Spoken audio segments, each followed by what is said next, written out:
I'm sure there's going to be plenty of people who watch Electric State and go, it's fine. It's good for a streaming movie. I had it on in the background while I was vacuuming or masturbating vigorously. I don't know. That's almost my view on it, except for the masturbating vigorously. I did that before I watched the movie. Did it show up on your watch as working out?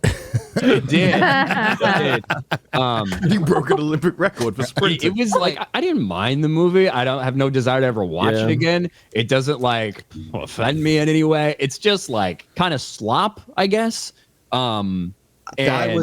It was so hard to like take seriously, I guess, because of the characters that were involved in all that stuff. So I didn't really take it very seriously. Really? Because I tried to take it seriously and I couldn't. And now I'm offended by the stupidity because I tried to understand this world and it is retarded beyond belief. Like, when was the point where you decided I should stop trying to take this seriously? Was it 10 minutes in where Mr. Peanut was the fucking leader of the robot resistance? Yes. Yes, because I wanted a good sci-fi. And he signed a peace accord with President Clinton.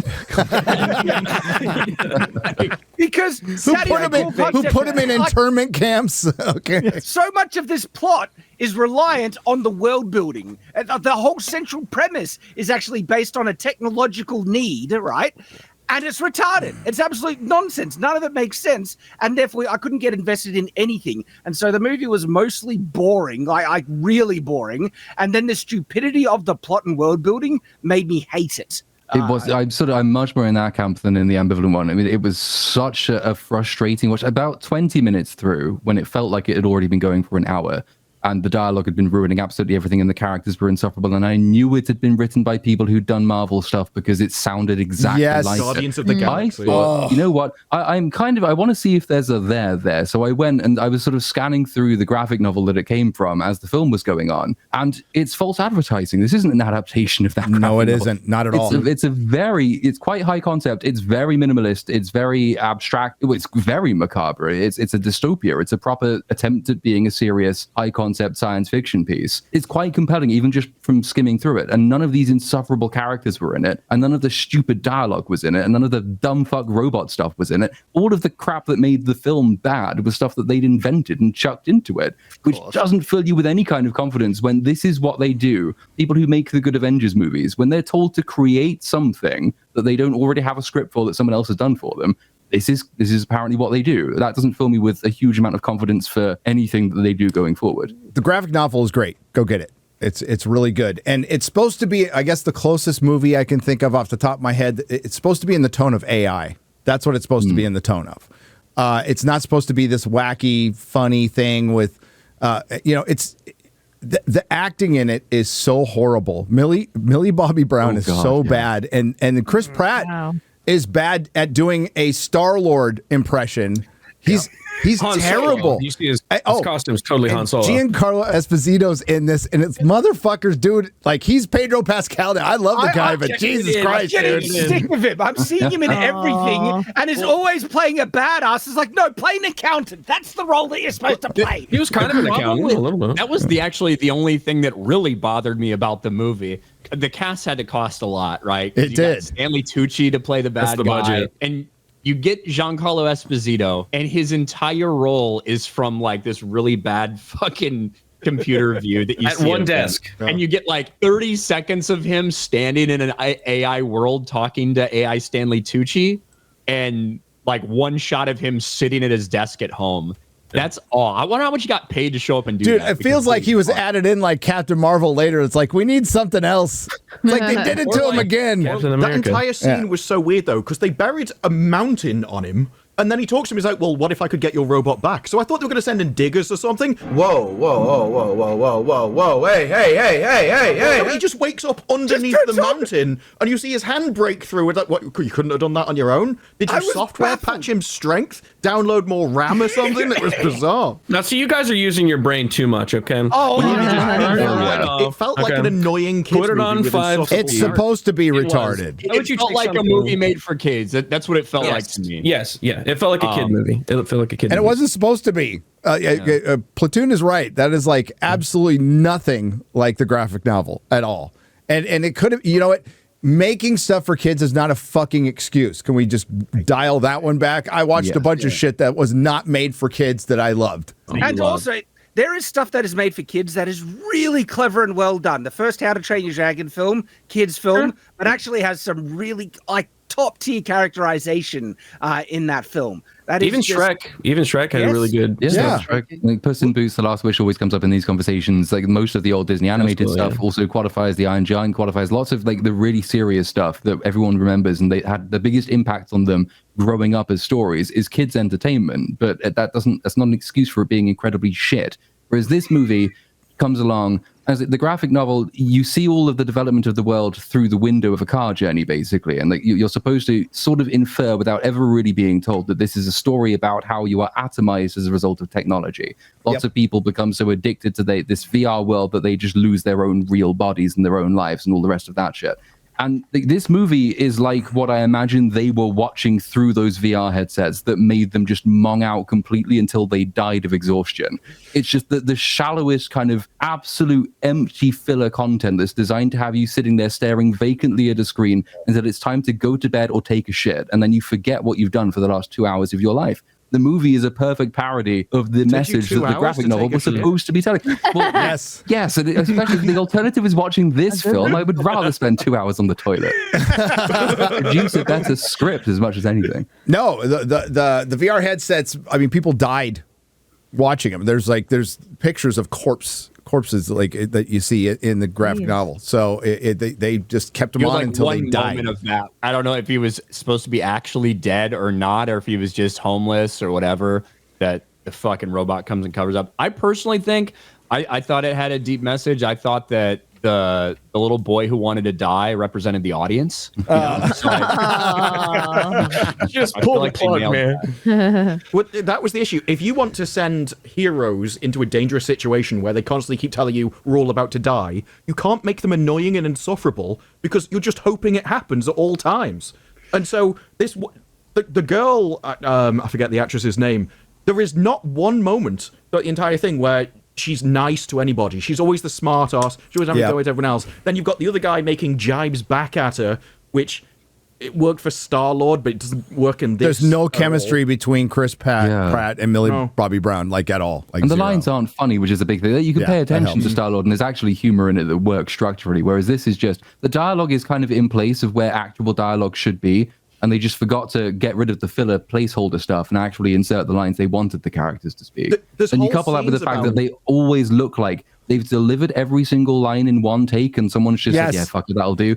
And then they just move on. So you're not even supposed to pay attention when anyone's speaking. As soon as someone opens their mouth, your brain goes, oh, okay, I can switch off for the next 10 minutes until something else happens. Like, you could see where the money went. Like, all the robots and stuff, they look pretty good. Yeah, they look pretty good. So you could see where the money went. It just didn't go into the story. Shad's right. The world building is terrible. This is a world building movie. That's what it's supposed to be. It's supposed to be kind of an odyssey, and you're supposed to see, like, the aftermath of this war between... Okay, so to set it up, I kind of like the first 10 minutes. I was fine with the world building of that, where they bring in President Clinton declaring war on robots, and then he signs a peace accord with Mr. Peanut.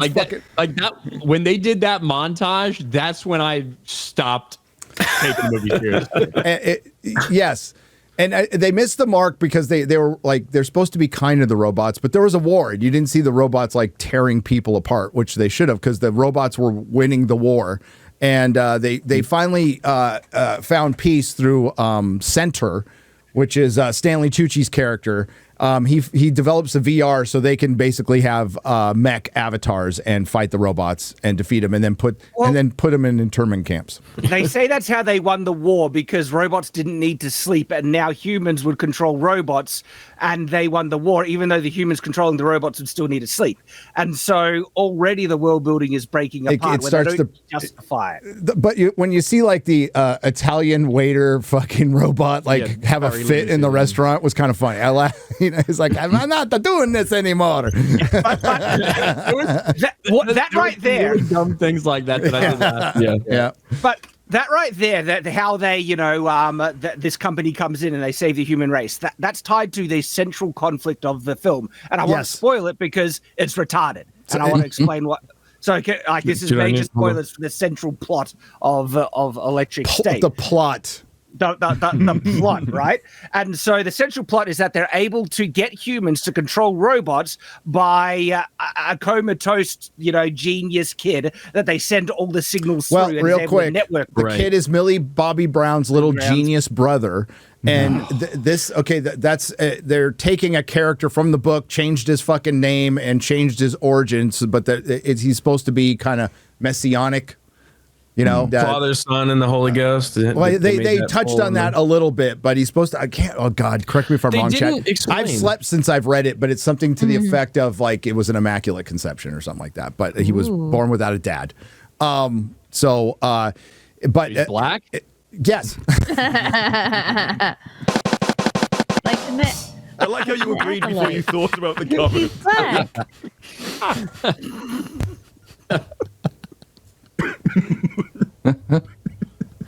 Oh shit. Send all complaints to Mahler at EFAP. So Millie Bobby Brown, and the original story has a girl like traveling across to go find her brother. But this is Millie Bobby Brown. It's and her little brother, and they were really close. Their parents died when not during the war, but they hit a deer.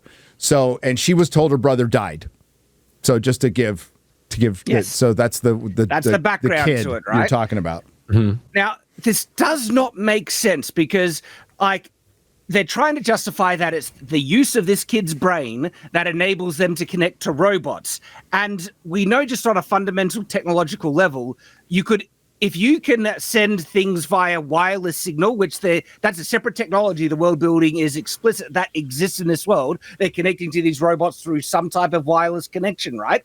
And that's not actually the thing that the brother is enabling. The brother is enabling them just to interface with it. Hang on, you can interface with a robot really easy with just mundane technology. The need to use this kid is not justified in the technology that they're establishing that's available in the world at all. They could easily interface with a robot with a wireless connection and just have hand controls or something like that, and they'd still be able to win the war. And so the fact that, this miracle child came along that enables us to control robots now is retarded. It does not make sense. So no, you're right. Like what they should have stayed with is the tone of the book. And Little Platoon was talking about this. It's very minimalist. You let the imagination fill in, and you don't explain everything because it's going to be hard to when this all takes place in the 90s, right? In the movie, and you have technology that doesn't fit. You have sentient robots, and I don't mind the sentient robot thing being like some magician or Mr. Peanut. That's fine, but you make them a little more Gary, evil. Yeah, no. As soon They as were you so establish benevolent and robots- nice. Yeah. I know, right? I wanted the robots Because it was to an be more allegory. evil. Did they have The entire any- thing was used It was as an allegory. Yes, humans bad, but as soon as you establish sentient robots, you're establishing crazy energy storage capacity in batteries, crazy computing, technology for artificial intelligence, crazy engineering, and none of that technology exists in the rest of the world. They have old school 90s computers, and we're supposed to believe that, hang on, you've got friggin' And that can be explained. intelligence. That can be explained quickly. Like we found unobtainium energy source that it's proprietary and only 2 people know about it, and that's it. And it's and it lasts forever. That's it. I mean, that's the thing. The little robot companion doesn't need a charge at all. He's got infinite power storage, and they're traveling across. But the other one United needs. States. But the other one needs to charge, and that they run entire out of scene. power. Yeah. We needed like 5 or 10 minutes to explain that the guy couldn't refrigerate his food because the robot was recharging, and it just went on forever. Yeah, and there's it was so funny. There's certain scenes that just went on so fucking long. It's like, can we be done with this? And I guess the biggest disappointment is Chris Pratt is so freaking awful in it. He's so bad. He's so bad. But again, it's just Star-Lord, but much worse. And they are all like that, though, to be fair. So Stanley Tucci has, he doesn't have even that many lines in it, but there was one line in particular when the robots rise up after we do them as a kind of vague allegory for, I guess, the civil rights movement, because why not? And then they attack the center compound, and one of the guys says, "Oh, what do we do?" And then Stanley Tucci walks out of the door, and with giving no shits at all about the money he's been paid to do this job well, he just says, "What I always do, win." Yep. And then that's it. It's just like, you didn't even deliver that line. You just spoke it. That's not acting. That's just talking. You could see him just get his paycheck right after that. Okay, I'm out of here. Bye. There was something there that could have been good, and that's what pissed me off. Because have any of you guys seen The Animatrix? And there's an animated short about the robot uprising. It reminded me of that. The best. And the pool that is cleaner. the Matrix. Yeah. That's the only other Matrix thing is the Animatrix. It's brilliant. Animatrix. Yeah. Great. Yep. Well, the short about the robot uprising, like it worked really well, and you can do that well. And it almost felt like that they were just playing around with that concept just casually in the opening of this film, but they didn't want to commit to it, because if they showed the robots actually just ripping humans apart and stuff like that, it's like, but no, the robots needed to be, they're the good guys, humans are the bad, and the robots never did anything wrong. That's where being a kid's film matters, because that's why you can't show the gore. That's why you can't go dark. That's why everyone is nice and happy, and we're trying to teach people that you can't just expel people from a nation because they're actually good, and relying on a piece of paper for their citizenship is really awful. And so trying to preach to the next generation a message, it doesn't mean there should be lower quality stuff, but that is why they targeted that. And I also think the budget matters, because you would let a £10 million film get away with a lot more than a £320 million film. There's no excuse for this being poorly paced, poorly written, because of the budget. So was any of this stuff, like, I didn't read the book, is any of this stuff in the book? This whole plot it of had her robots. So what it did, the movie took what the book was, which was the journey, and that's what the focus was, and then removed all that and just focused on this new plot that they made up. Basically, yeah. I mean, the book is very, very much about like posing questions more than answering it. So you never really learn what the cause of the war is. You don't really learn who was on what side of it, like who was even fighting. It was an implied civil war, and it was over technology, but you don't know the specifics. You don't get the company center is barely in it at all. None of the villainous characters are in it, from what I could see. And all of the interesting questions it does pose, like the fact the brother is, as Gary mentioned, almost messianic. It's like using these mind projecting VR things has created some, or at least the implication is created some sort of heightened consciousness, like a hive mind system that is trying to recreate itself and has produced the body of this small boy who is nevertheless a threat to all of humanity and must in the end be killed. Those are all like questions to the pose. Can you have possibly have a relationship with something which is threatening your entire species, having transcended it using the very means you use to destroy yourselves? All of that shit's gone and replaced with just generic, it's Giancarlo Esposito being himself again. And isn't that thrilling? I was just all the concepts that Little Platoon just said sounds really cool. I'm like, okay, I'm into that. And then they decided to remove all the good stuff and give us this childish slop. The Russo brothers were asked about Secret Wars, like how much of that will enter the movie, and they said, we always create our own version of the story, we just use the comics as loose inspiration. And that's basically what this is. They just it had robots in it, and that's it. Well, I mean, I can't tell you to not waste money and go to the theater. And maybe Netflix did the theaters a favor on this one, because I don't know how you could have. I don't know what makes you want to spend $320 million on something and maybe not get the story right. Netflix will call it number one. It'll be number one on Netflix this weekend. It'll be forgotten by Tuesday. So, The Electric Steak could have been good. This movie, that's the biggest bummer about this, is if done right, it could have been really good. Nerdrotic.com. Please subscribe.